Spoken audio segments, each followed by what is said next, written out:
Yo, what's good? What up? Peace.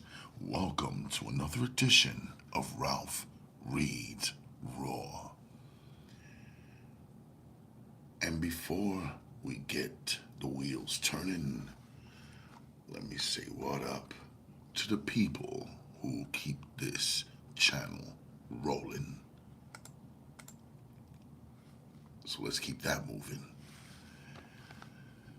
T Money Money, Alasia Ross, K-Town, 704 Liquor House Talk Network. Sweet D, I've been the healer, Maria da Silva, J Knox, SG CEO. Hello, Lady Rain 808. Boom, welcome aboard. Cynthia, Chadwick Rucker, Monster, Lost Roads, Keith Woods, Seas All the Time, Trey Noel, Jamie Pearson, Just Being Kiki, Tweety, Sherelle 5150, Tequila Green, CJ, Mr. Light, J Bobo, Goose Jack, Desjuan Manuel, Lady Rain, 808, The Fort, Pretty Ricky, 22, Desmond Thomas, Dariel Carrington, Marcus Valentine, Kyla Isla, BLE 007, Michael Woodford, Pat Master OST, Anthony Leach, Calm, Nana James, Tama, Mr. Fulltime, Brian Latham, Mr. T, John Logic and Friends, and Demon Wolf 570.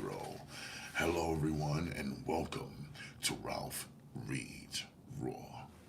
Let's go. Before we reach any more ado, let the reading commence.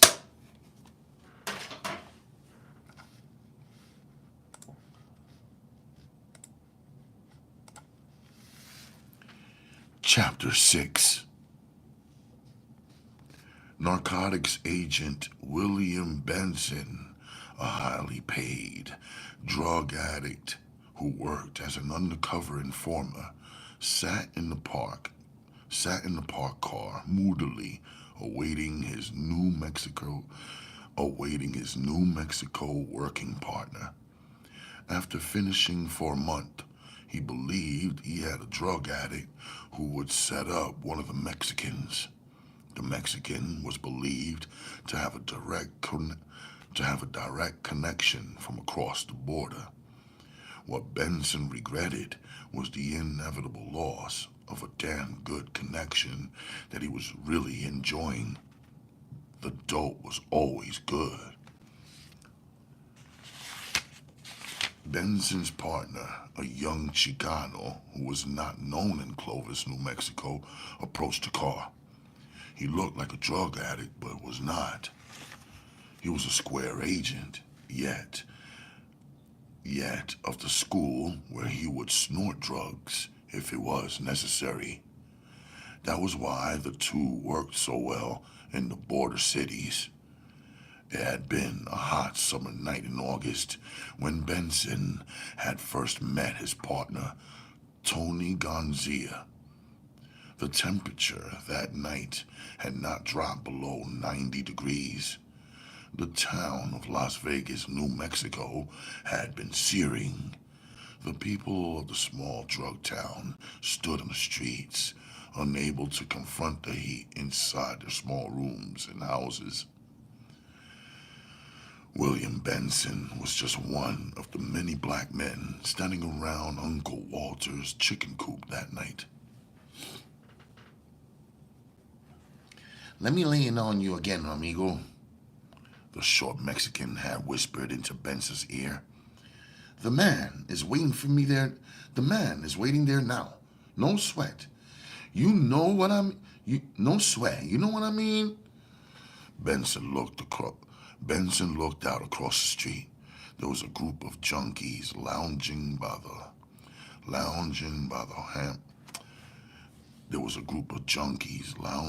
the hamburger joint, smoking cigarettes and talking amongst themselves in hushed voices. Benson was new in Las Vegas and didn't know the contacts. He was trying out Pancho, the little Mexican, and felt wary about it. But he needed a fix, and he knew he was going to have to take a chance. All right, my man, Benson said finally. Take me to the place. The heat is doing me in. Pancho grinned at him with a toothless smile. You're on, baby. Pancho led Benson down the main street, then to a small alleyway, through a vacant lot, and to the rear door of a large warehouse. There was a bright light outside the door, and when Pancho reached it, he unscrewed the naked bulb. Both men waited in darkness until a maroon Cadillac turned into the alleyway and stopped next to the rear entrance. There it is, my man. Be cool. And there it is, my man. Be cool. And with that, Pancho disappeared into the night, carrying the $20 that Benson had paid him for the contact. The electric window of the Cadillac came down, and the chubby Mexican leaned out. He didn't smile, but only reached behind him and opened the back door. Benson climbed into the rear seat and sat in the total darkness. There was no one else in the car but himself and the mute Mexican. Benson began to grow edgy as the driver took him out of town and into the desert. The blackness around him, the hot winds, everything added up to give Benson a sense of real dread. He had never scored in Las Vegas before, had only heard about the place through the junkie grapevine. The stories that came out in Watts about the New Mexico town were incredible. Dope was easy there, no hassles and no pressure. The brown shit just floated across the border and into Las Vegas. After the shit went down in Watts, and a few of the brothers got on Benson for some dope hassles, the young black had decided that new grounds were in order. Las Vegas was the perfect place.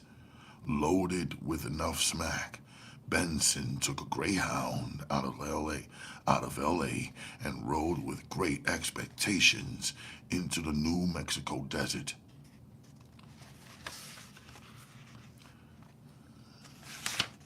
But this first score was something else again, and Benson didn't like the way it was coming off. The Mexican stopped the car, pulling off the road into an open space. Benson bolted up upright in the rear seat. Okay, amigo, we make deal now. The Mexican opened his door and stepped outside. Benson followed him from the rear.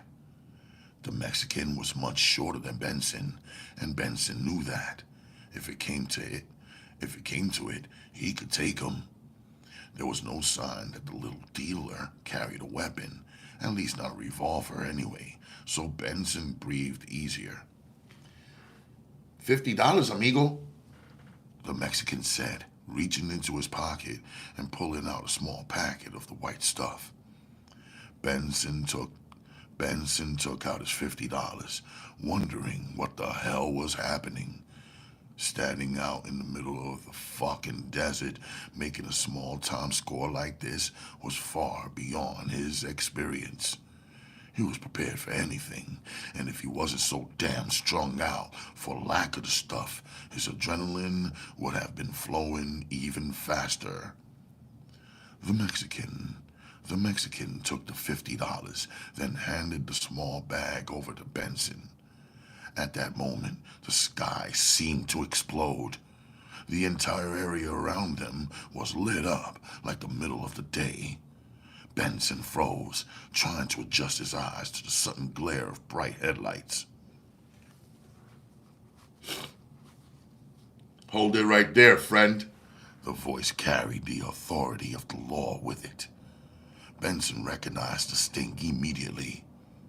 He also recognized the fact that he had been set up.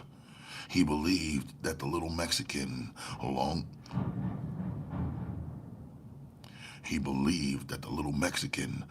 with Pancho, were doing nothing more than giving the local narcotics man his monthly quota of addicts, making the man's name a prominent one when promotion time came around. "Oh, fuck this shit, man," Benson sighed as he saw the figure of a young Mexican walking toward him out of the glare of the headlights.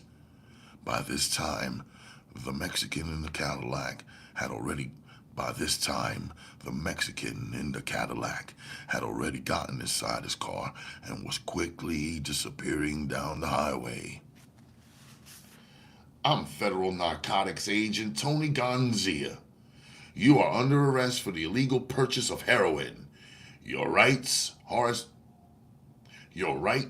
follows." "Fuck that shit, man. What's the fucking trip?"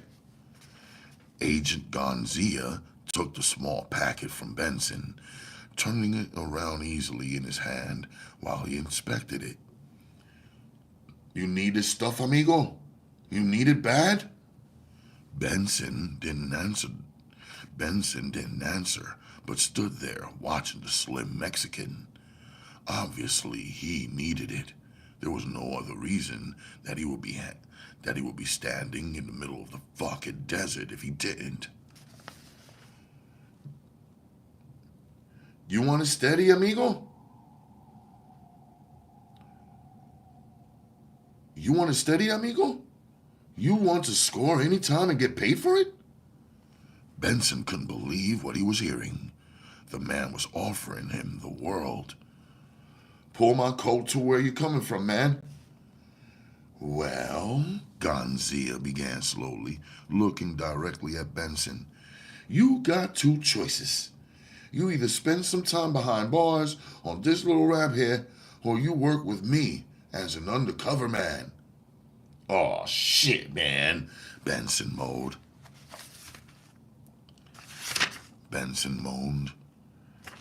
He had heard about the shit that came down. On the undercover men who had been caught by the mainliners. It wasn't pretty. "You got no choice, amigo. No choice at all." Benson knew that the man was right. He would have to work for the law, something he had always detested. Benson shrugged his shoulders and stared at the desert sand. Gonzia smiled, tossed a packet of heroin back to Benson, and waved to someone in the car. "All right, man, let's get to work." Gonzia led Benson back towards the unmarked car. The desert winds blew hot and heavy that night, and William Benson rode in silence back to Las Vegas, New Mexico. It had been a long road from that hot night in the middle of the New Mexico desert, a road that would eventually lead the two men to the parking lot in the small town of Clovis. Benson leaned over and held the door for his partner, who was juggling two hot cups of coffee. The black informer took his cup from the Mexican. Tony Gonzia grinned as he sat down. "Why so grumpy, Will?" he asked, flashing his constant smile. "Don't worry, we'll find you another good connect." William had to flinch at the insight of the Mexican. Tony had hit it right on the head. He wondered idly if he was that transparent. Then a flash of anger ran through him at Tony's smugness. From the vantage point of his middle age, he could look down at the hotshot agent. He knew if Tony stayed in undercover work and continued to snort, he would one day be having the same problem. Don't worry about finding me. Don't worry about finding me a good connect, Tony. Worry about finding a kilo pusher. That's what we get paid for, William stated, his dark brown features unreadable because of the lines of worry in his face. Fear, living with death, knowing in his heart that no informer could plan on tomorrow, had aged William. Tony's round, friendly face never lost its smile as he changed the subject smoothly. We have been feeding our young friend long enough, but he's greedy, so he bears watching tonight, Tony said.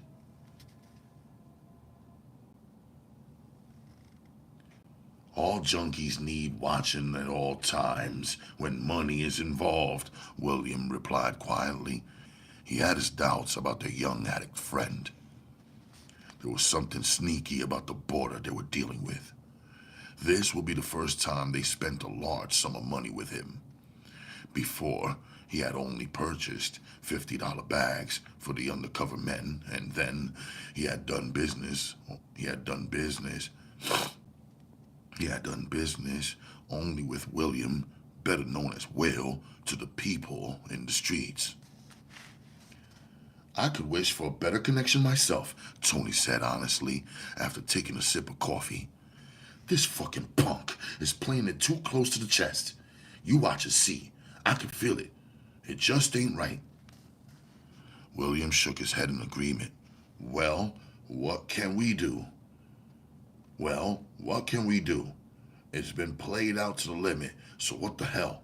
If this guy is going to introduce us to somebody big, it will be tonight.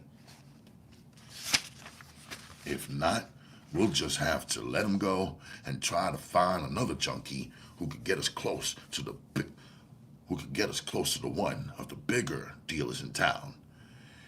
Yeah, I know, Tony answered quietly. I get the royal ass because I know we can't come out and bust this punk we're dealing with. It would blow our undercover work in this whole fucking city. Uh-huh, William agreed. What time was that bastard supposed to show up here? 7 o'clock. 7 o'clock, wasn't it? Tony glanced at the cheap Timex on his wrist. Yeah, but you don't have to worry. He's got 5 more minutes.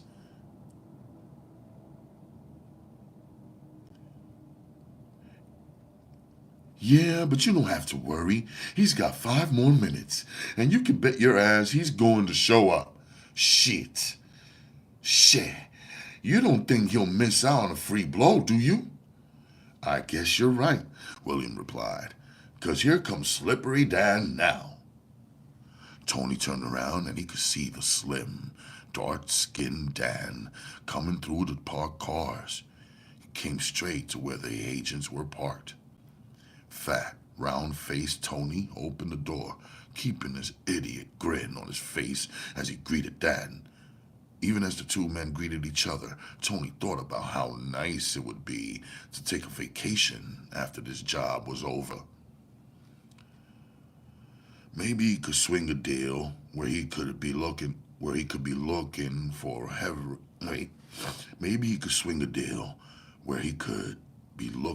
heroin factory while he was in Mexico City.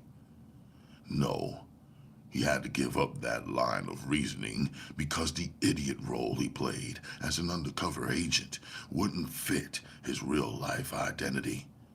A smart young graduate from one of the best colleges in California, 4 years of studying, then coming out and taking up the act of a grinning fool.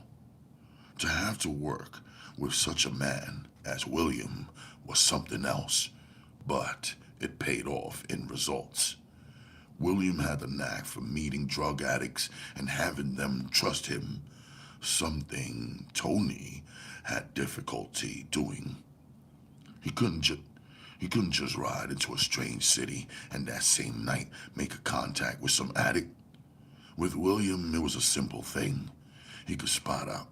He could spot a user out of a crowd of people, picking the right one on just sight alone, or so Tony believed. William was never. William never would explain how he knew who was an addict and why he was sure the person he picked out, really used. What it is? What it is? Dan said quickly as he reached over and slapped William's palm. The two men greeted each other loudly. Then as Tony closed the door after Dan got into the back seat, they lowered their voices. Is everything ready? William inquired. It's as ready as I can get it, Dan answered quickly. What do you mean by that? Tony asked, ignoring the angry glare that William gave him. Hey, my man, Danny began. What is this, Quiz Show USA? I mean, I'm supposed to answer so many questions for the $64,000 jackpot? Is that it? He didn't bother to hide the sarcasm in his voice. Even though Dan did business with many Mexicans, he had never grown to like them. But at least he treated them just like everybody else he came in contact with. He tried to take them all for a trick. Everybody could be beat in some kind of way. He believed all he had to do was wait and figure out where they were weak. Without waiting for any directions, William started the car and drove towards 6th Street. He parked in front of a dingy 2-story building. Hey, Dan, William began. Listen, man, we want a piece of raw dope. We're willing to spend $900 for it, plus toss in another $100 for you, so you ain't got to burn us. But we have got to meet the man. Dan waited silently until William had finished speaking, then stated, I know what you want, Will, so I'll relate your feeling to the man, but it ain't always what you want. If you want some good stuff. Hey, my man, William began, I thought all this crap was taken care of. When you told me to get the money together and I told you I have to bring Tony along, you said cool. You said we could go in and test the dope right there. Now you act as if you wanted to go some other kind of way.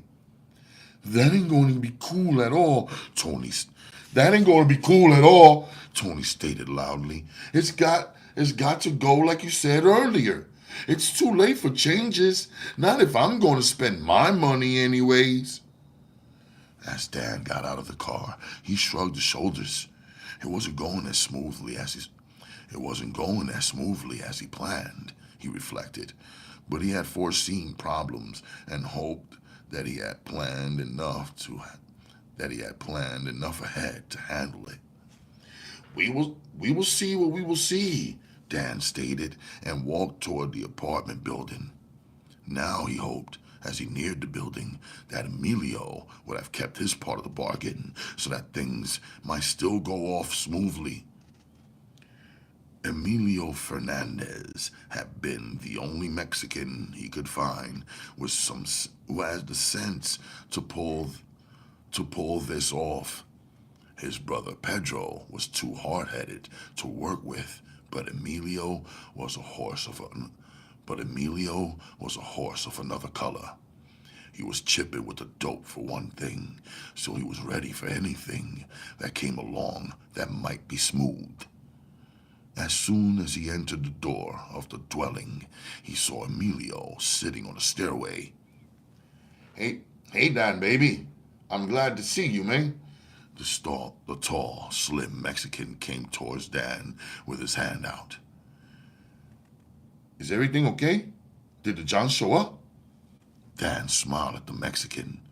Emilio Emilio was boyishly slim, with dark eyes that matched the well-groomed black hair that fell around his ears.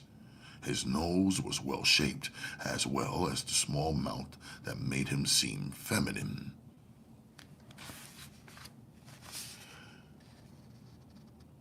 Everything is all right so far, Emilio, except the mother huppers want to come in and test the dope, Dan stated, slowly stroking his chin as he tried to figure out a solution for their problem. Oh shit, man. I knew it was too sweet to work. Shit. $500, man. Oh, son of a bitch, man. I thought it was too good. Emilio stopped, thought for a moment, and asked, "Hey, man, why don't we stick the motherfuckers up? I got my knife and shit, man. If I only known, I could have stolen my brother's gun. Goddamn." He was mumbling to himself. "Listen, amigo," Dan said quietly. "Let's try it this way first. You step out on the porch with me. Then I'm going to bring one of my guys up there. Then I'm going to bring one of the guys up here. Just one. And you hand me... Nah. Better yet, you show us the dummy envelope we made up. Then you step back inside saying you ain't going to do no business with nobody but one of us. You know how to come down, man. Scream about the other dude sitting in the car, cap on him that is too many people involved. Next time, if he comes alone, you'll do business with him. Now, if he don't go for that," Dan added, you tell us the hell with it. You don't need the money that bad, you dick. Turn your back like you don't want to waste no more time." "Oh yeah, I dig it," Emilio said. "We're gonna bluff this shit out, okay? To the bitter." "Yeah," Dan said and opened the door. "Hey, Emilio, I see that preacher has got his Cadillac sitting down at the curb. So let's walk down to the car like it's yours, you dig? And you fake like you're gonna get in it. That should fake the motherfuckers out of their socks. With a new caddy sitting at the curb, it should relieve their minds about getting burned for their little bread. After all, they'll figure the car is worth more money than what they're putting up. So, as long as they see the car, their minds will be at ease." The two men walked down to the four-door Fleetwood. "I will open the door and sit down," Emilio said. "But I think the preacher has an alarm on the fucking thing, man." "Yeah, man, you're right. It is one on it. So don't even shake the mother too hard. If the alarm goes off and we can't cut it off, it will blow our whole thing. Just fake like you're about to get in and then come back around and stand on the sidewalk. I ain't gonna be but a minute, so keep your fingers crossed." "Okay, partner," Emilio said as Dan walked back towards the parked car where Tony and William waited. He walked around to the driver's side and motioned for William to roll down the window.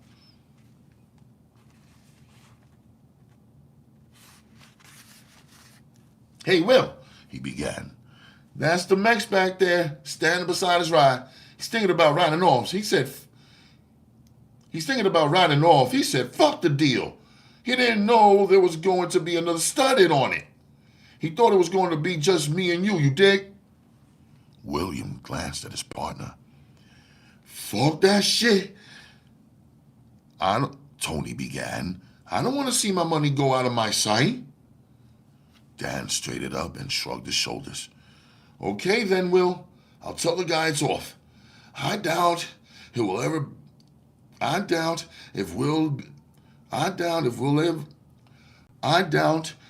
ever be able to get him to bring this much dope across town again. You know what I mean? It was almost too much for him. To handle anyway, but he managed to get it up. Now, we gotta go to Nut City on him, cause we won't go along with his order that he don't want to meet a bunch of people at once. One person at a time is enough for him, and I don't blame him." Dan acted as he was about to turn and leave. I don't need no ride back. I'm going to ride with my mellow back there. That new hog of his is mellow as him. And besides, he might just break out one of his packages open on the ride. Wait a minute, Will said, this time not bothering to look at his partner. Maybe we could still work something out. You said he will meet me, didn't you?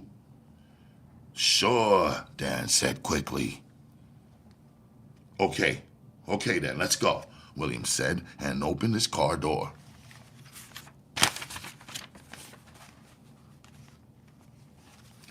Tony glared at his back. He didn't want to force himself on them because he might blow the buy. He felt the pistol in his shoulder holster.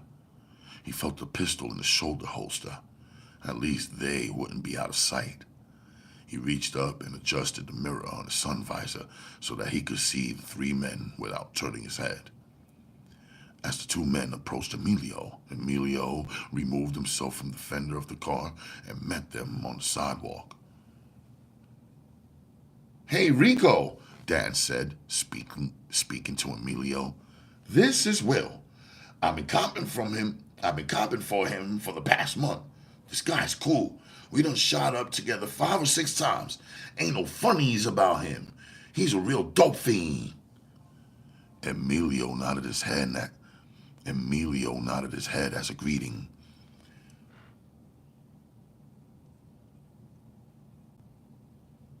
Hey man, ain't nothing went the way it was supposed to have gone, Dan. What the fuck is that other stud doing in the car, huh? Wasn't nothing said about bringing another guard around, man. You know what I'm saying, Ese? I don't like strange shit like that. You know what I mean? I'd rather freeze on the sale, man. Hey, amigo, Dan began. Now, don't you nut out on me. I'm trying to make everybody happy. He glanced seriously at Will. Who's got the bread, man? Eddie said sharply, taking Will by surprise. Why, I have, Will answered shortly. Emilio grunted, then removed the package from his inside pocket. He held it in his hand until Will pulled his wallet out. Both men were silent while Will extracted the bills from his wallet. Before he could count them out, Emilio turned on his heel and walked towards the front door of the apartment building. He stopped and turned around. Hey, man, I don't want to take nothing out of your hand, man. I don't know if your friend is taking picture of us or what, okay? I just know he can't seem to stay still in the car seat from twisting around trying to see what we're doing, Ese. Hey, man, William said, helping his partner. He's just worried about his end, that's all. You know you can't put bread in everybody's hands, man, without getting fucking burned. Shit, Ese, Emilio cursed. I'm used to selling kilos, man, not a little bullshit like this. Emilio hesitated, then added, you walk over to the side of the house, man, and put the money down in the grass. Then I'm going to lay down the package here beside the stairway, okay? That way, Ese, you know, ain't nobody did nothing, you dig? Will didn't like it, but he had to go along with it. If Tony moved fast enough, once Rico picked up the money, they could still make the arrest. Will walked over and placed the money on the grass. He watched Rico place the white envelope beside the stairway, then walked toward him. As Rico approached, William hesitated, then decided not to make the arrest until he had picked up the package and had it in his hands. As he passed Rico, he made a small beckon for Tony to get out of the car. He motioned again as soon as he reached the package, but for some reason, Tony must not have seen him. He beckoned a third time, and he straightened up with the envelope in his hand. When he glanced around Rico and Dan, he saw that both of them were gone. As he stared around stupidly, he heard the sounds of somebody. He heard the sounds of someone climbing the fence. He ran to the side of the house and was just in time to see Dan going over. He snatched his pistol out and started to fire, but caught himself before pulling the trigger. God damn it! Tony cursed as he came running up. What the hell happened? William shook his head. I made the buy, then beckoned for you 3 times to come on and help me arrest him. Then beckoned for you 3 times to come on and help me arrest him. But you must have missed a single. Miss Hell, Tony mumbled. You sure in the hell must have been down on your way to signal me, 'cause I didn't see a fucking thing. Well, at least we got the package, William said. Let's hope so, Tony growled. He took the white envelope out of William's hands and tore it open. He stuck his finger down inside it and tasted the white stuff on the end of his fingernail. He cursed and spit. God damn it! He yelled as he gritted his jaws. The bastards sold you $1,000 worth of baking soda! William jerked the envelope out of Tony's hand and quickly tasted the stuff, and quickly tasted the stuff, and quickly tasted the stuff. He spit it out. He looked down at his partner while he struggled with his thoughts. Here he had been taken like a young punk who had never purchased drugs before. It hurt his pride as well as everything else. He couldn't look Tony in the eye. God damn it. It's going to be hell to pay for this, William, Tony stated. I'm going to write in my statement that I didn't want to go along with it and told you so. Yet you went against my wishes and still made the buy, even though there was the chance of getting shit put on us. It happens, William managed to say. Yeah, well, you explain it to the boss, Tony answered, his eyes cold and bleak. The 2 men started back toward the car, each one deep in his own thoughts. Tony worried about how this would look on his record, while William worried about whether or not the top brass would believe he was really beat out of the money. There were a lot of people in the office who objected to his even being on the payroll. It went against their sense of rights that an addict was paid a salary every week and supplied with all the heroin he could ever use. So why, he reasoned, should they think he would need the money when they gave him everything he wanted? There was no reason for him to beat them out of the money. Shit, they should be able to see that clearly enough. Oh, hell, Tony, instead of us standing here like 2 fools, let's ride. Maybe we'll be lucky enough to ride down on them, William said as he led the way back toward the car. Any kind of action was better than none at all, he believed. Tony followed with his head down.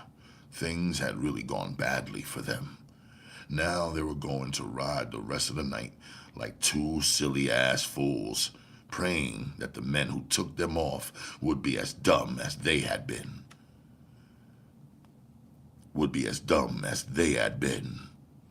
As he climbed into the car, Tony would have bet everything he had in the world against their chances of running into the slim black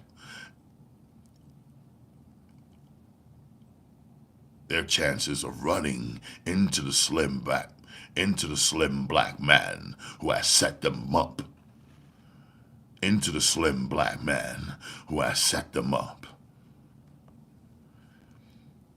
After jumping the fence, Dan and his crime partner, Emilio, ran down the alley until they came to a vacant house. They ran through the empty backyard and came out on the next street. Emilio led the way as he crossed over and walked down the sidewalk toward, toward another vacant yard. Again, the men cut through the yard, coming out 2 blocks away from where they had begun. As Dan brought up the rear, he searched through his pockets until he found an empty one.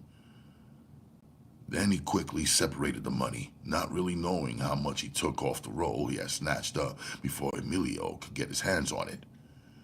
When they reached an alley, Emilio stopped. "Hey, Dad. Listen, I think it's time we split up the money, okay?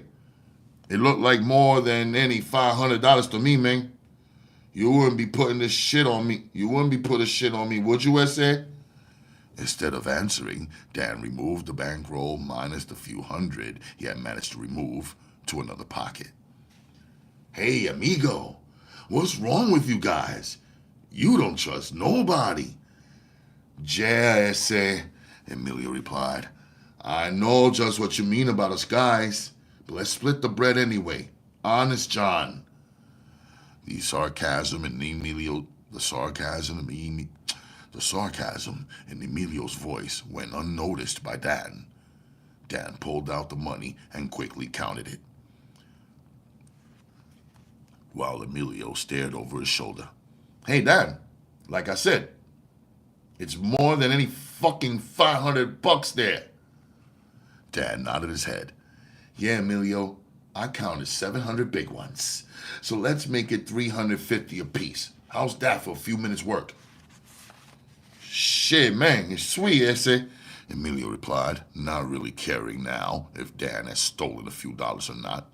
500 would have been a good sting for them. 700 was a dream. It was the best sting Emilio had made all year. Already he was planning on how he would spend his money. He reflected on his brother. He reflected on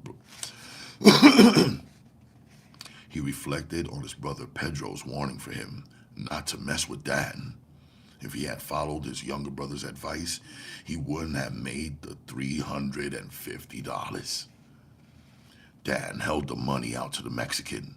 For a second, he thought about taking the whole thing for himself, but shoved the idea out of his mind. It would cause too much trouble because he would have to almost kill the Mexican before he would be able to get away with the money. Emilio wouldn't stand still for just a punk slap.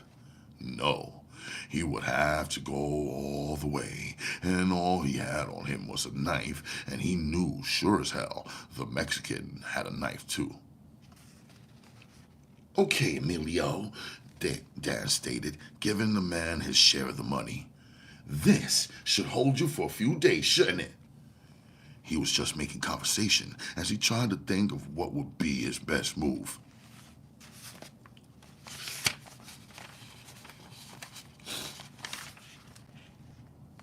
Now that he had a nice bankroll, he wanted to make the money work for him. For the 1000th time, he wished that he could go straight to Fat George and cop. If he could, he will be able to cop enough dope to start dealing the shit himself. I'll be seeing you around, Emilio said. "I'll be seeing you around, ese." "I'll be seeing you around, ese," Emilio said as he began to slip away. He thought about ripping the tall Negro off, but decided against it. It would be too hard to do without a gun.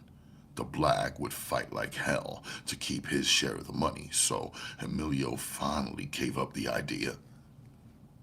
If he had thought about it before, he could have set something up, having a couple of his brothers waiting in an alley,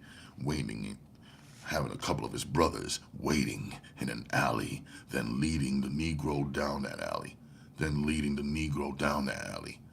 But he hadn't been sure that the black could pull the burn off. From the beginning, he had doubted the Negro's word. He hadn't really believed that Dan had a live trick who would spend the kind of money Dan said he would. But it had come true. Dan watched the Mexican walk away slowly, then he made his move. He didn't want Emilio to see which way he went because he knew if the Mexican had any help, he would try to rob Dan for the other 350. That was the way it was when you did business with dogs. You had to be prepared to defend yourself at any time because some kind of burn was sure to come your way. Dan made through his way. Dan made his way through a yard that had a small white dog in it. The dog set up enough noise to wake up the neighborhood, but Dan was gone before the people inside the house could come out to see what the loud commotion was all about. When he was sure he was far enough away so that he wouldn't have to worry about Emilio or any of his friends trying to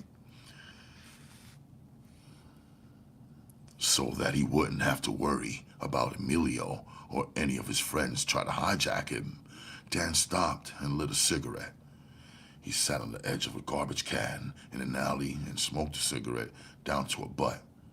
At once, he snapped his fingers, then got up and made his way cautiously from the alley. Before crossing any well-lighted streets, he made sure no cars were coming down the street. It took Dan 20 minutes, but he finally made his way over to Curtis's house. After ringing the doorbell for about 5 minutes, he shook his head in disgust and started back down the stairway. Where the hell could that bitch be, he wondered as he came back out on the street. He knew that he was going to have to cop some stuff from somewhere, but he had wanted to cop from Curtis. Kurt had the best dope in town for a dealer pushing small quantities. Curtis didn't use, and for that reason, the dope was generally good. As Dan stood on the sidewalk, undecided on which way to go, a carload of drug addicts rolled up. One of them got out and came across the street. He stopped in front of Dan. "What it is, my man?" he yelled out as he came up and held his hand out for some skin. "It ain't here, that's for sure," Dan stated, and enjoyed the look of disappointment on the man's face. As Dan stared at the addict, he tried to remember the man's name, but couldn't come up with it. The worried brown face that he stared at was a familiar one, but he couldn't place the junkie's name. "Damn," the man said. Then he broke into a smile. "I think I know where Kurt is at," he said suddenly. "Where?" Dan said sharply. "Down on Main Street, I believe," the addict answered.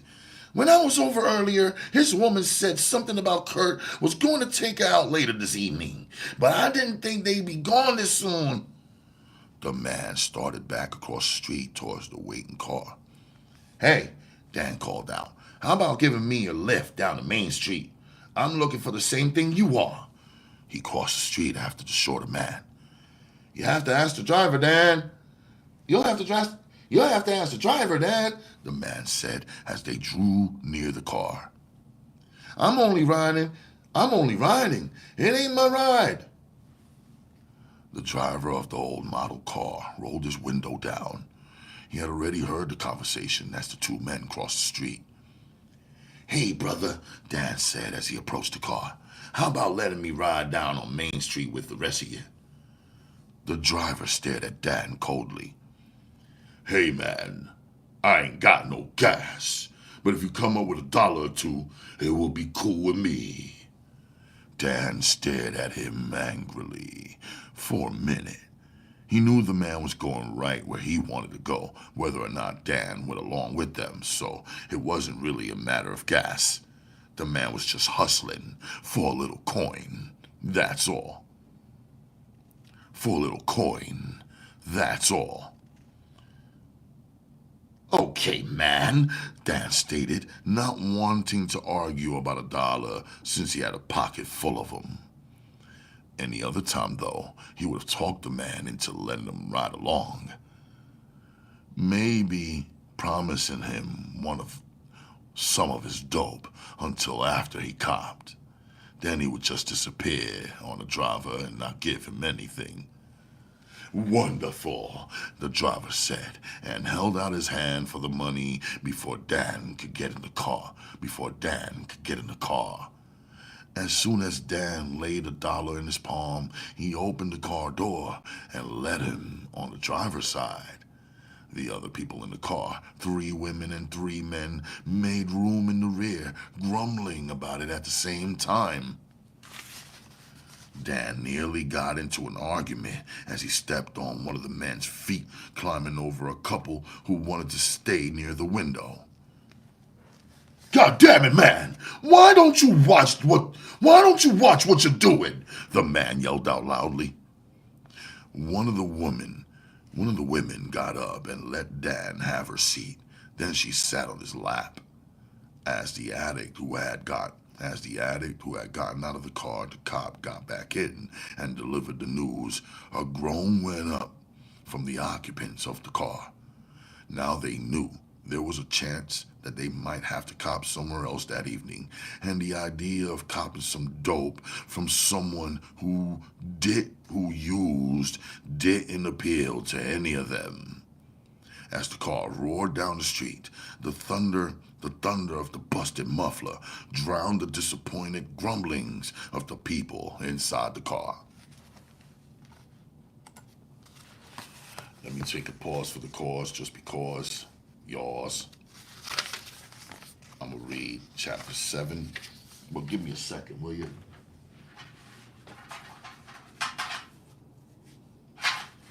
Just a second. Yeah, man, y'all see the old school R4 shirt.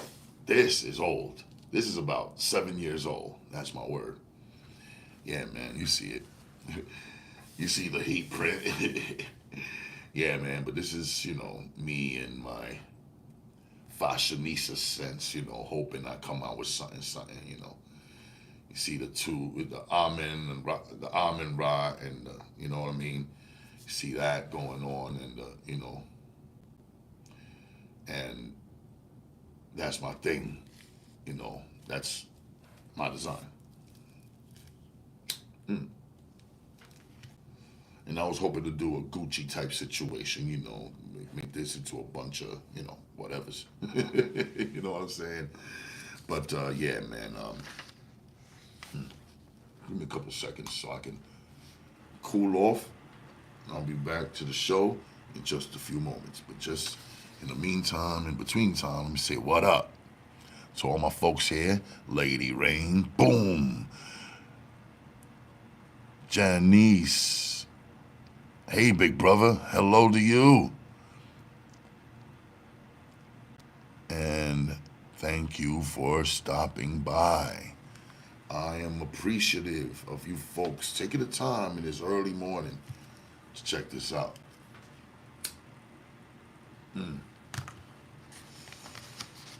Got another chapter here that I'm going to read right through, and then I'm going to end the show off with that. In the meantime, folks, might I be so bold to tell you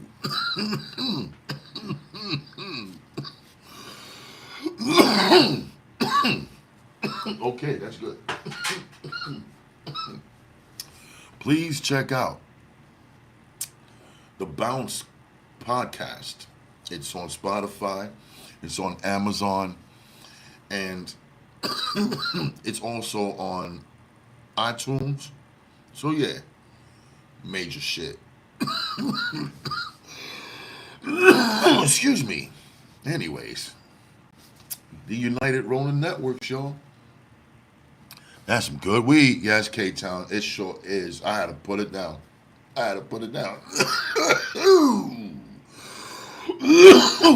Woo! Yeah. Yeah, man. Join the channel, the United Ronin Networks on YouTube, if you'll be so kind as either a Ronin Gang member or a Banned Episodes member. Banned Episodes start at $4.99, and the RG crew is 99 cents. So with all of that being said, I'm also going to see if I can come out with another shirt. But stay tuned. I haven't made that move quite yet, but I will when I do. If it's successful. And then I'll put y'all on to where y'all can copy. Nice shirt too. Thank you. See? I gotta give a big shout to Jack Kim. Big shout to you. Word up, man. My man from Brooklyn, always going back and forth to Harlem. You can find him on 125th Street across the Apollo Theater. All right? BSK Reserved and all of that there. Need more bounce and gentleman club stories. Yes, don't worry. I'm working on a new episode as we speak. Yes, as we speak, I am like editing what I need to do, and then I gotta record the intros and outros, etc., etc. Send it over to Force Fed Digital. Let them do what they do. They send me back the copy. Bang, bang, bang. I distribute. They over there distribute on their end, and there you listen to whatever you listen to on Bounce, whether it's on Spotify, Amazon, iTunes, and PodServe FM, I think. Yeah. So, with all of those things being said, and don't forget, those RG shirts. They're coming out too. You could hit me up, man. I could get them done. You get my logo on a shirt, and it's a beautiful thing. Now, getting back. What's good, everyone? 704 Liquor House Talk Network. What's good, my guy? Salute to you. Let's get back to the story. Cry Revenge on Ralph Reed's Raw. Chapter 7.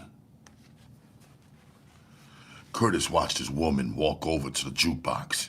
As he glanced around, he noticed he wasn't the only male in the crowded bar who watched Shirley's hips swaying under the tight-fitting black pants outfit. Ruben Fernandez, the bartender, leaned over his bar and grinned at Curtis. You got a pretty woman there, Curtis, man. Before he could say anything else, the swinging doors opened and Fat George walked in, escorting his woman, Maria. She was a large, heavy-set Mexican woman who had once been one of the best prostitutes in the neighborhood. Then George got her and stopped her from working.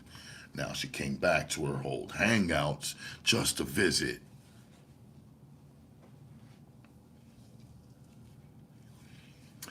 Maria waved around at the people as she made her grand entrance. She was dressed in an after-5 gown that was too expensive for the bar she was in. On her hands, diamond rings glittered. She had on so much jewelry that it seemed to be phony, but the people who knew her and George realized that she wore the real thing.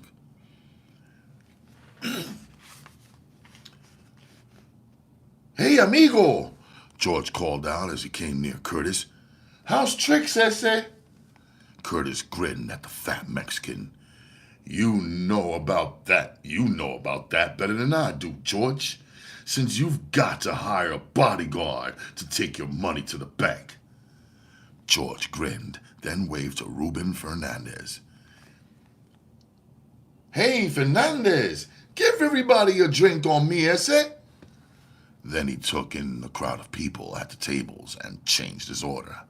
That is the one sitting at the bar, Holmes. He smiled brightly and looked at everybody. As Shirley came back from the jukebox, she embraced George's wife in the middle of the floor.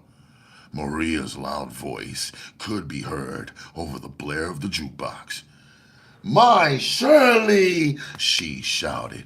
It seems years since the last time I saw you. They both knew that she had been over to Shirley's house. That she had been over to Shirley's house only 2 days before, making a drop for George. Curtis moved over, making room at the bar for George. How has business been going, George?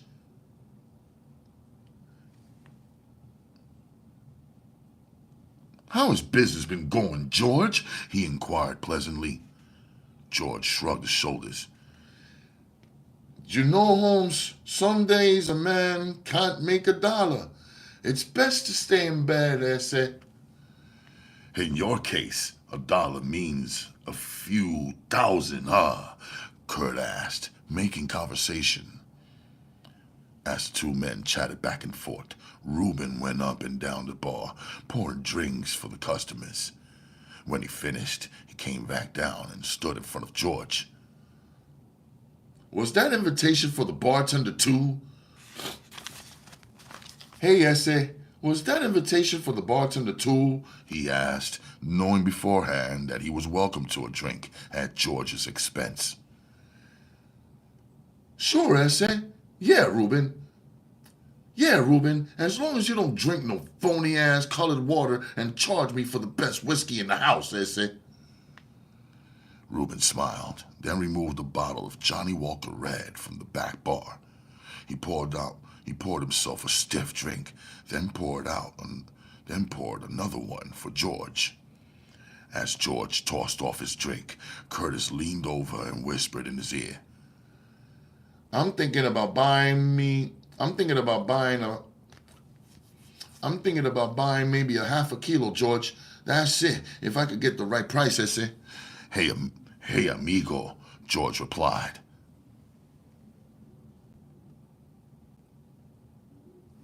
Shit. As George tossed off his drink, Curtis leaned over and whispered in his ear. I'm thinking about buying maybe half a kilo, George.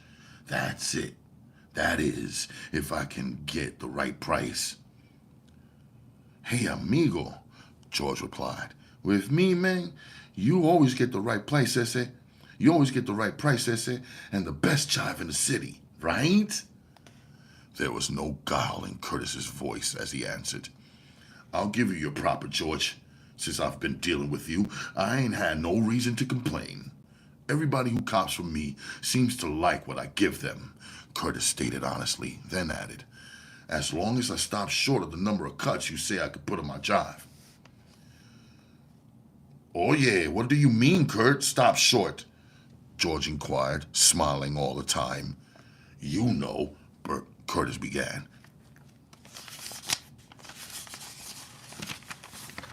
If you say the stuff will take a 5, then I put a 4 on it. That way, I'll always have the bomb. If I was to put the whole 5 on it, like you say, my stuff would just be ordinary, you dig? George shook his head. Maybe you got a point there, ese, but the joint I run across town, we don't get no complaints, and I put the whole fucking 5 cut to the mess that I drop off there. Empty. George put his empty glass down and pointed at it after catching Reuben's eye. Reuben had backed away from them so that he wouldn't appear to be listening to what they were talking about, even though everybody in the bar knew that they were both dope men. The word was spreading on Curtis. It was whispered around that he was on his way to becoming a big pusher.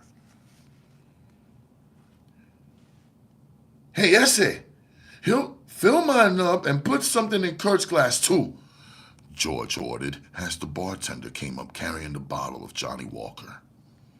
After filling the drinks, Reuben started to back away, but Shirley and Maria climbed up on their stools. Bring us a bottle of that bubbling stuff, Maria called out loud enough for half the bar to hear. The 4 people watched as Reuben expertly popped the top of the champagne. Any of you gentlemen want to indulge? Any of you gentlemen want to indulge? He inquired as he shook ice cubes around in the glass until the glasses were cooled. After pouring the drinks for the women, he came down to the men, holding the bottle in front of him. Well? Shit, Fernandez. You know I don't drink nobody's fucking wine, ese, George stated. I'll take a glassful, Kurt said softly. As Reuben poured out the drink, Curtis caught the eye of an addict who had just come in the bar. The thin, The thin, light-complexioned man stood at the doorway, glancing around coldly at all the people enjoying themselves. His enjoyment would come out of the end of a needle if he happened to be lucky enough. If he happened to be lucky enough to make a good buy instead of some of the junk that was being sold for dope.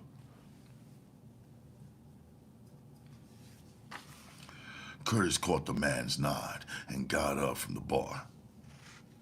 "I'll be right back. I got to go to the little boy's room," he said as he left his small party at the bar.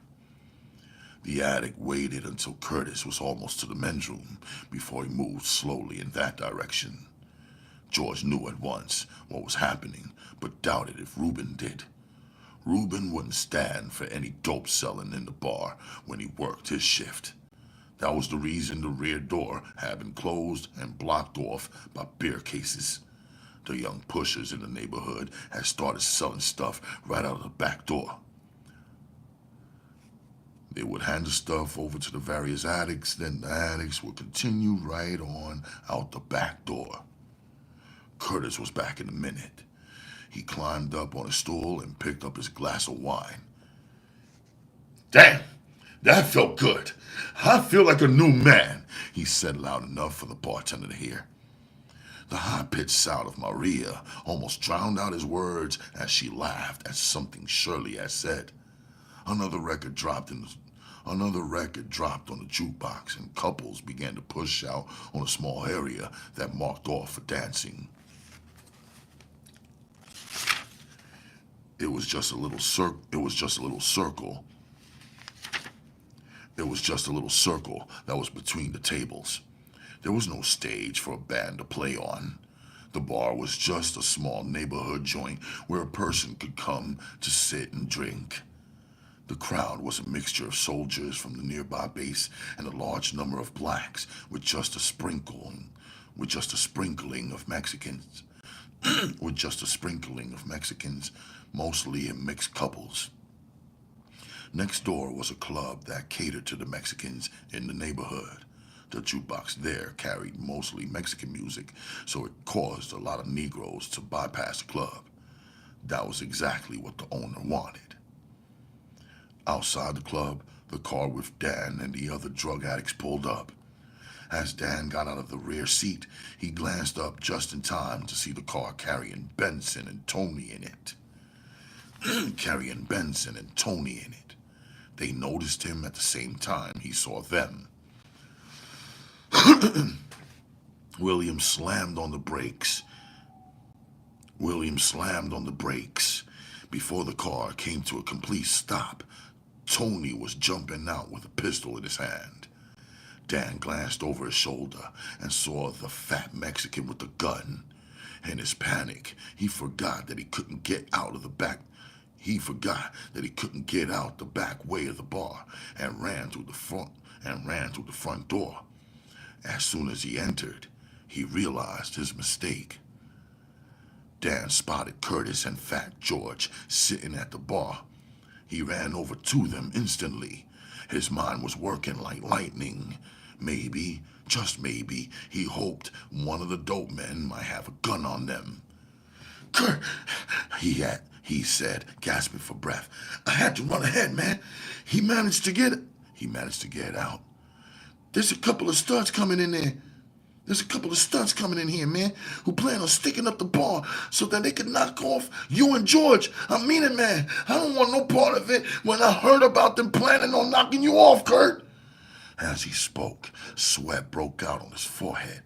"I mean, as long as they were talking about just Fat George here, I didn't give a shit. But when they included you, Kurt, I had to draw a line." Reuben had moved up as Dan spoke. He reached under the bar. "There won't be any stick-ups in my place. You heard me, Esse?" he warned. Fat George was trembling visibly. His fat cheeks shook with fear. "To put the icing on the cake," Dan added, "you better hide your money somewhere. They'll be coming through the door in a second, Kurt." He backed up quickly, trying to hide next to the doorway. The first one through the swinging doors was Tony. his police special in his hand. As he came through the doorway, he stopped and blinked. He stopped and blinked, trying to focus his eyes in the dimness of the bar. Before he could adjust them, Reuben swung the shotgun he held on top of the bar and pointed it at the man in the doorway. Before Tony could reply, Reuben's nerves caused him to pull one of the triggers. The force of the shotgun blast lifted Tony off his feet and slammed him back against the swinging doors. He would have gone through them if it hadn't been for his partner, William, who was just entering. William saw the man behind the bar with the shotgun. He knew instantly that something had gone wrong. As his partner fell into him, he tried to shove the body away, then saw the man with the shotgun swinging the gun around at him. He raised his .38 automatic and fired off a wild shot that miraculously struck the bartender in the chest. Slamming him back against the bottles. Tony's body slipped and fell to the floor just as the mortally wounded bartender raised the shotgun in his bloody hands and pulled the other trigger.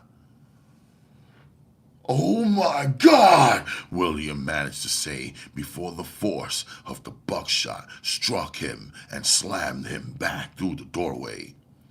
He struck the ground and rolled over. For a minute, he couldn't figure out what had happened. As he rolled over and tried to sit up, he saw a dark figure come out of the bar and run down the street. Something in the back of his mind flashed, but he couldn't figure out why the retreating figure of Dan should mean anything to him. That was his last thought as the pain in his chest became unbearable as he slipped into the growing fog of darkness, never to awaken again. "Goddamn! Goddamn, S.A.! Goddamn!" Fat George murmured over and over. Curtis went behind the bar and held the head of the dying bartender. "Did I get them?" Reuben inquired, his voice barely above a whisper. "Yeah, man," Kurt said as a lump came to his throat. "You damn sure did get both of them, Reuben." He wondered why the death of a man who meant nothing to him should affect him the way this one was doing. Good, Reuben said. "I told you, S.A. Nobody, wasn't nobody, no bastard's gonna come in my bar and stick up nobody. Didn't I, S.A.? "You sure as hell did," Curtis answered softly as he felt the man's warm blood running down onto his hands. "The nerve of them bastards, Kurt. Coming in here with guns, S.A."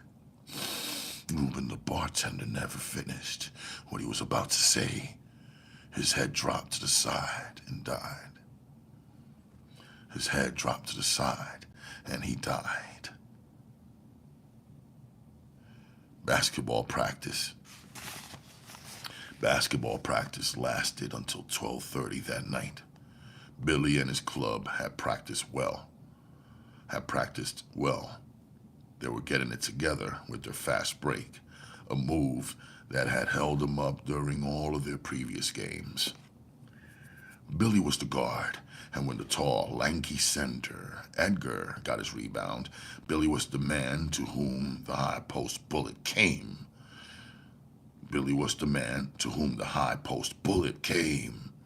Edgar and Billy had been practicing this move for weeks, and this night the practice was paying off.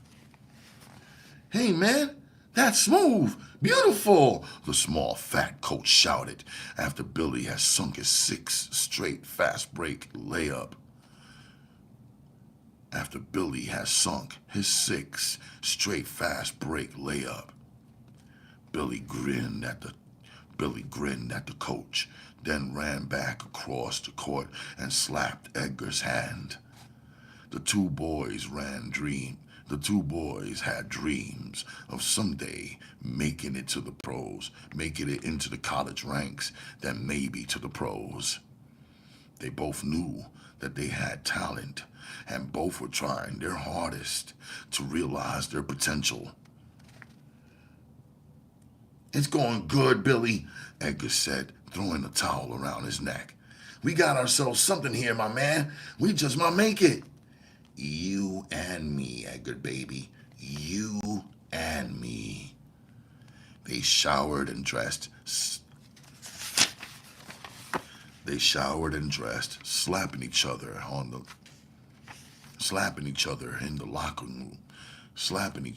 in the locker room and joking constantly. They all felt good. They were doing something that they liked.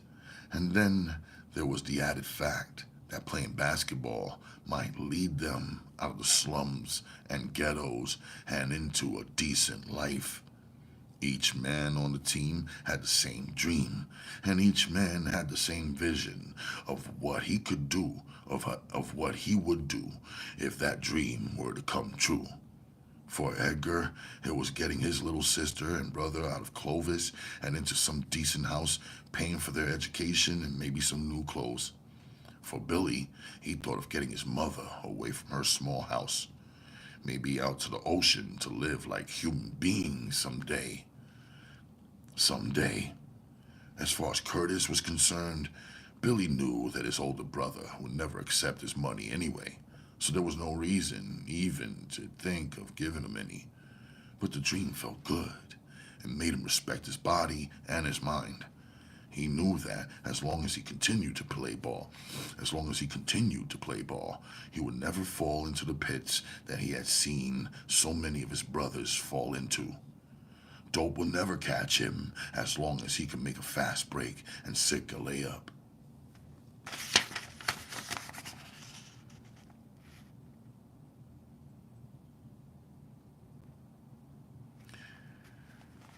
"Hey, man, how about coming over to my place, man? We could watch the tape delay of that Lakers game." No, Edgar. No, Edgar. Not tonight, man." Billy was just finishing pulling on his old sweater. "I gotta get home and get some sleep, man. It's been a long day." Edgar smiled at his friend. The two were like brothers traveling together down a road that they both knew would end up somewhere better than where they had started. "Okay, man. Don't want you getting jealous over West or Goodrich or any of those other dudes, right?" "Hey, man," Billy joked back. "Last time you saw Jabbar, we couldn't get you out of the damn court for a week. All you could say was, 'Man, nobody ever gonna beat that dude.'" The two youths shadowboxed each other, laughing and dodging at the same time. "You never be a boxer, boy. You hear me, I say? You never be a boxer, boy," Edgar chided. "And you never be no Cassius Clay, neither." The locker room had emptied. Most of the other guys had wanted to get away from the smelly gymnasium where they practiced. Edgar and Billy were always the last to leave. To them, the place was like a dream, an escape from reality where they could build themselves a life. "Catch you tomorrow, man," Edgar called out as they split up outside the gym. "Right, man. And keep on thinking you're shooting that ball from a cannon." Billy watched the tall, lanky figure of Edgar disappear around the corner of the building. He turned and started towards his mother's house, where he knew a good helping of black-eyed peas would be waiting. Through the dark alleys and vacated streets, Billy moved with the grace of an athlete. He thought about the moves that he had made that night. He thought about Edgar and the obvious improvement the big man had made over the past few months. It was incredible to him, But the idea kept coming back into his mind. Both he and Edgar were going to make it. They were good, the best twosome in the area, and because of them, their team could beat anybody around.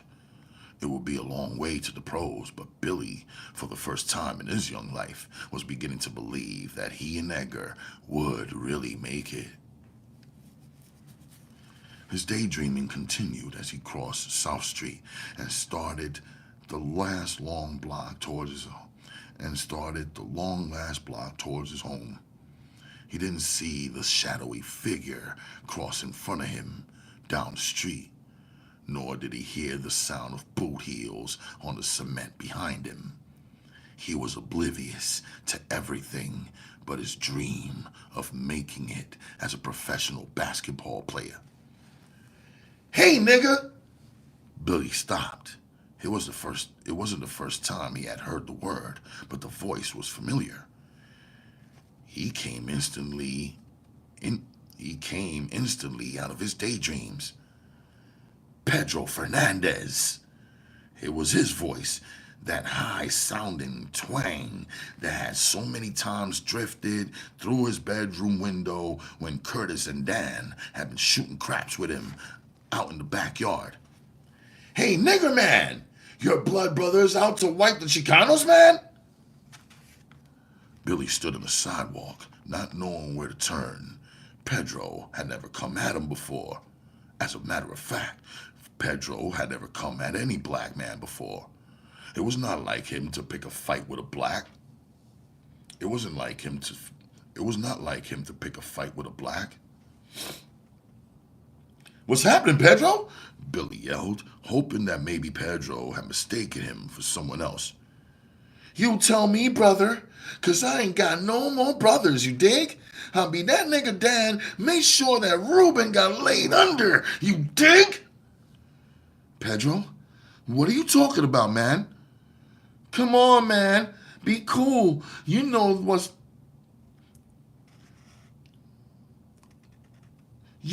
the motherfucking truth is, I said." Billy felt the adrenaline begin pouring through his system. He couldn't see anyone, but the hysterical pitch of Pedro's voice told him that something was wrong. Something had happened, and he was getting blamed for it. "You motherfucking nigger! You will all pay with your cocksucking black hides!" Billy knew that it was time to run. He spun around on his heels and started in the opposite direction of Pedro's voice. But the dark figure of Jay, a Mexican friend of Pedro's, stopped him. Pedro ran out of his hiding place and came up behind Billy. In another moment, Carlos Montoya, the biggest dude in the Chicago section of Clovis, was there also. Billy stood in the middle of the three men with nowhere to turn. "Okay, Pequito bastard, you shall pay in hell for Ruben, you goddamn little nigger." Pedro was hysterical. Billy could see that much. His eyes were filled with tears, and his fists trembled in a rage that would not be easy to control. "Hey, man," Billy pleaded, "be cool. I've been playing ball all night. I don't know nothing about nothing.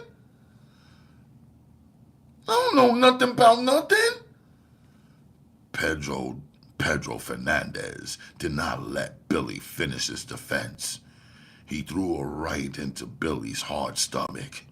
It was a strong enough hit to force Billy over. Pedro came down instantly across the back of Billy's neck, flattening him onto the sidewalk.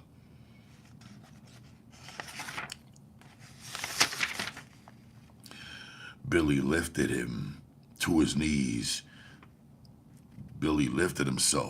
his knees, then up onto his feet. He gasped for air. The breath had been knocked out of him. He tried to focus on the men standing around him, but his eyes were watering terribly from fear and pain. "Carlos, show the motherfucker what it means!" Carlos looked at Pedro, then at Jay. He grabbed Billy by the shoulders, bending him backwards, and then raised his knee to Billy's lower back.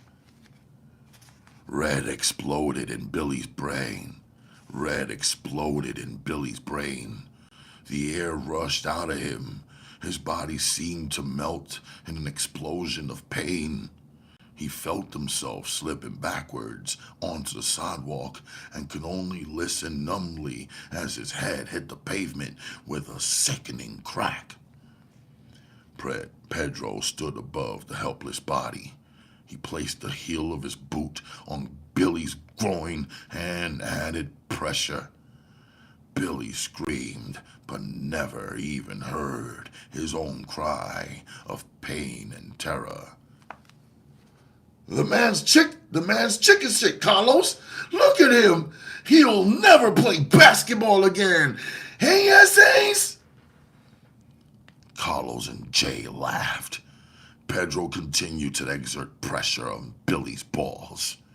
Billy screamed out, and Carlos finally figured out how to stop the sounds. He stuffed an old oil rag into Billy's mouth. All right, the bastard would never do nothing. Maybe the fuckers will learn a lesson. Pedro was half in tears as the three men dragged Billy's tortured body back amongst some trash cans. They moved the cans in front of Billy so that no one would see him from the street. Maybe, before Pedro began before they left the scene, just maybe the nigger will come to work sweeping out my house, ASA? The three laughed as they started to walk away. Jay, the silent stone-faced one of the group, stopped. He slowly pulled a 38 revolver from his coat and walked back toward the body. Pedro and Carlos watched as Jay, without hesitation, fired a shot into Billy's back. The limp body on the ground twitched, then fell into silence. Jay placed the pistol back into his coat pocket, turned to Pedro and said, "Like you said, man, he'll never play basketball again."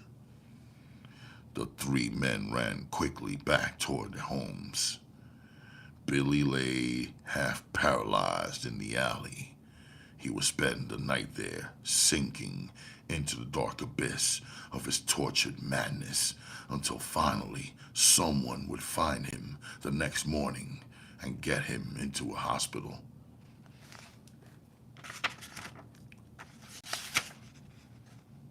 It wasn't until the next morning that the news spread that the men Ruben had killed had been police.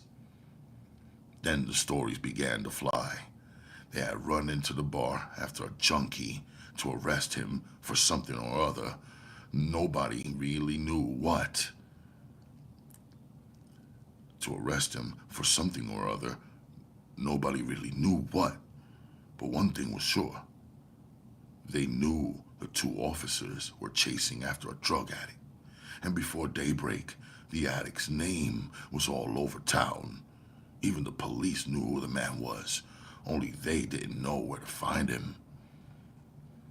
Across town in a small brown frame house, the Fernandez family gathered. It was early in the morning before the story reached them about the two policemen their older brother had shot. After that, they began making calls on their old wall telephone. The ones doing the calling were the younger brother Pedro and the angry Emilio, who knew at once who the junkie was the two policemen had been chasing. He blamed himself for his older brother's death, but more than himself, he blamed Dan for running into the bar telling the lie he had obviously told. Before daylight arrived, Fat George came by the Fernandez house with his wife Maria. They both told the tale of how Dan had run into the bar and swore Fat George and Curtis were about to be robbed, and how Reuben swore nobody will get stuck up in his bar.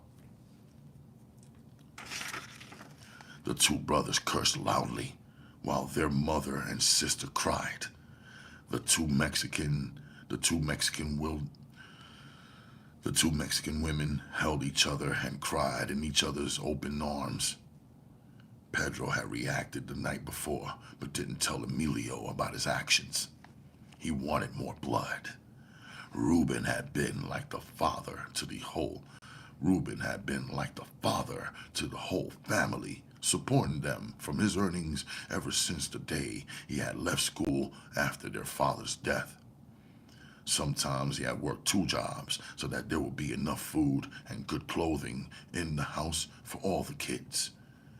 The younger members of the family weren't asked to do anything but to continue on in school. The only thing that Reuben wouldn't tolerate from any of his brothers or sisters was skipping school.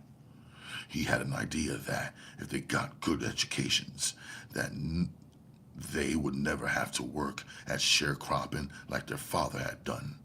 He hated farms. Now that Reuben was dead, the old gray-haired mother of the family was in a state of shock. She couldn't believe her oldest child was dead. They hadn't brought the body home, so all she had to go on was the word of other people. True, she had sent her sons down to see the body, and they came back and told her it was Reuben. She still didn't want to accept it. Sarah, her daughter, had been sent back to the city morgue with Emilio to see the body. When she returned with the same report, Mrs. Fernandez had broken down completely.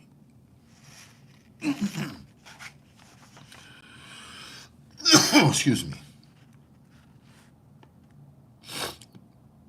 After telling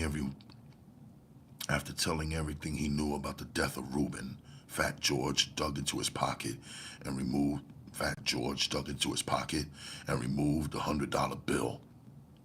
On a second thought, he pulled out another one and left $200 on the table beside the old woman. George couldn't look at her. George couldn't look her in the eye. For some reason, he felt that she thought he was responsible for the death of Reuben. He quickly left with his wife on his arm. Once outside the house, Maria spoke. For once, her voice was low and subdued. I hope they catch that lying son of a bitch for causing this family all this grief. Don't worry, George said quietly. It will be taken care of. And if the police don't move quick, there won't be nothing for them to arrest. That's good, Georgie, she said, using the name she always used when she was thankful for something he had done for her. George seemed to be speaking to himself as he continued. Yeah, that nigga is a dead man. Even if the police do get him, he'll die in prison. You can lay odds on it and be making a sure bet. Maria patted his fat arm as he opened the door for her. If George said it would be taken care of, she didn't have to worry about it any longer. It would be taken care of.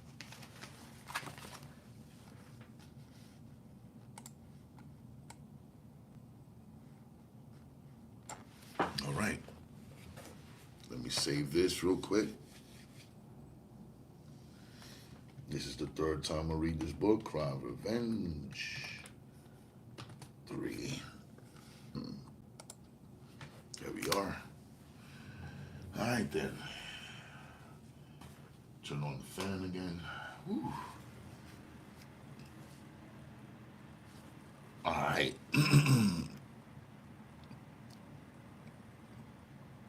Folks, well,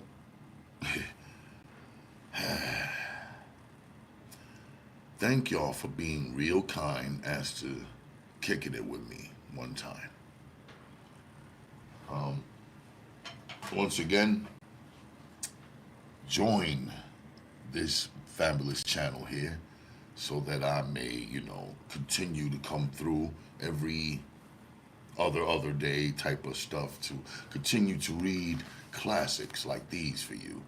And of course, record into the Mac some stylized versions that I can edit for y'all later on down the line so that, you know, you can have something to travel with type of shit. You know how I do on Ralph Reads. It's been going on 7 years come May the 15th, 2015. That's a big deal for me, and I'd like to thank you all for whoever was brave enough to ride with me all those years. I'm very, very appreciative. All right, then, y'all. Without any more BS, remember, tune into the Bounce Pod, right? Tune into From Common Sense to Nonsense and listen to the special Christmas album I helped DJ, and that was cute. Season's greetings on the continuation. Happy Kwanzaa, happy everything leading up to the new year and Three Kings Day on the come up. I love you all like cooked food, and I'd like to thank you all for joining me on another edition of Ralph Reads Raw. Stay sexy, it becomes you.